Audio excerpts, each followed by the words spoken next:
Here's how to make someone admin on Discord server. First, open Discord and select your server from the navigation panel on the left. Keep in mind that you need to own the server or have sufficient permissions to manage roles before you can give another member administrator access.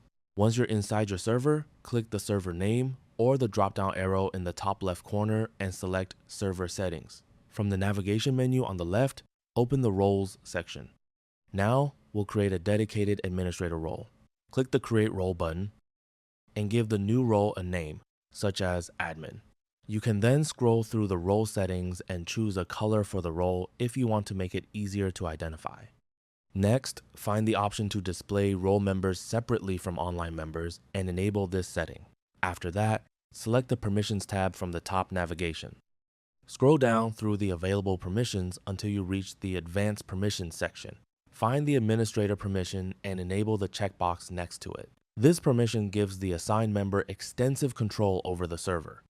Once you've enabled the administrator permission, click Save Changes to apply the new role settings. Now, return to your Discord server and locate the member you want to make an administrator. Right-click their username or profile, open the Roles option, and select the admin role you just created. The member will now have administrator permissions on your Discord server. If you ever need to remove their administrator access, simply right-click their username again, open the Roles menu, and deselect the admin role. Their administrator permissions will then be removed. And that's it. That's all for this video. Thanks.